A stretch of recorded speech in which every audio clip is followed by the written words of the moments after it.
Негізі зікірдің уақыты бар өзі. Таңғы зікір деген сөз, ол таң намазынан бастап күн шыққанға дейінгі аралықта оқылу керек.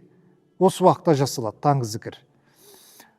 Бір адам осы уақытта жасай алмаса егер, оқи алмаса, мысалы пайғамбарымыздың хадистерінде келеді ғой, кімде-кім таңда осы дұғаны 10 рет айтатын болса, осы дұғаны 100 рет айтатын болса деген хадистерде келген таң, ол таң намазынан бастап күн шыққанға дейінгі аралық. Таң намазынан кейінгі. Осы аралықты айтады. Егер бір адам осы уақытта белгілі оқып жүрген дұғаларын оқи алмай қалатын болса, 5 намазына дейін оқуға болады. 5 намазына дейінгі аралықта. ينبغي لمن كان له وظيفة من الذكر في وقت من الليل أو نهار أو عقب الصلاة أو حالة من الأحوال. Кімде-кімнің белгілі бір түнде оқитын, күндіз оқитын, немесе намаздан кейін айтатын, немесе кез келген бір жағдайда айтатын пайғамбарымызға салауаттары болса, бір дұғалары болса оқитын бір адамның. Бірақ сапарда болды, ұйықтап қалды, шаршады, ауырып қалды, өткізіп алды.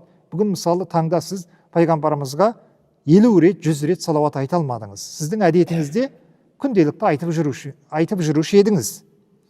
Өтіп кетті. Ән етедарака ва яти биха иза тамаккана минха ва ла юмхилхума дейді. Қандай жағдайда мүмкіндігі болады, соның қазасын өтеген дұрыс болады. Мысалы, сіз таңда ұйықтап қалдыңыз ба, айта алмадыңыз ба, салауатыңызды оянған сәтте айтыңыз. Оянған сәтте айтыңыз. Жібермеу керек. Жалқаулыққа өзімізді үйретіп алмау керекпіз. فإنه إذا اعتاد الملازمة عليها لم يعرضها للتفويت. Өйткені бір адам қандай жағдай болса да шаршап тұрсаңыз да, сіз соны әдетке айналдыру керексіз. Мынау өткізіп жіберуге, айтпай қоя салуға адам өзін үйретпеу керек дейді. Салауаттар болсын, дұғалар болсын.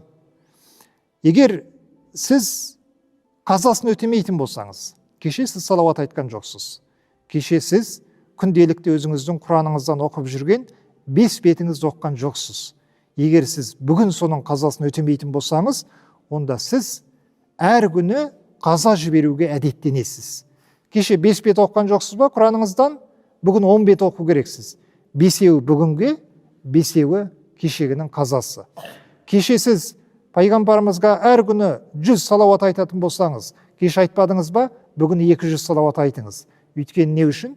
100-і кешегінің қазасы ретінде дейді. Егер сіз қаза жібере беретін болсаңыз, бір күндер келеді, сіз сол жақсы әдетіңізді тастап қоятын боласыз. Сондықтан, қандай да бір зікірді өзіңіз әдетке айналдырсаңыз, өткізіп алсаңыз, міндетті түрде қазасын өтегеніңіз дұрыс. Пайғамбарымыз саллаллаху алейхи саламның хадисінде келеді, бұл Омар ибн Хаттабтан жеткен хадисте былай деп келеді, былай деп айтады. Қала Расулуллахи саллаллаху алейхи салам, пайғамбарымыз саллаллаху алейхи салам былай деп айтты дейді. Мән нама ан хизбихи ау ан шайи минху. Кімде-кім ан хизбихи деген сөз өзінің Құранынан немесе зікірінен күнделікті оқып жүрген. Ұйықтап қалды, өткізіп алды. Фақараху ма байна салатил фаджри ва салатил зухри кутиба лаху кааннама қараху минал лайли. Мысалы, бір адамның түнде әдеті әр күні жатарда қасиетті Құран кәрімнен бір пара оқу. Бірақ шаршады, ауырып қалды, оқи алмады.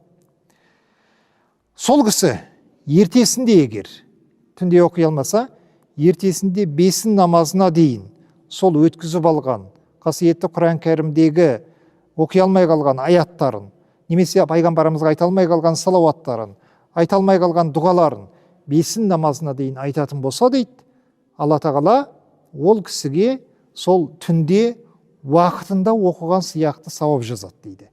Қазасын өтейтін болса. Міне біз осы хадистен қандай да бір зікір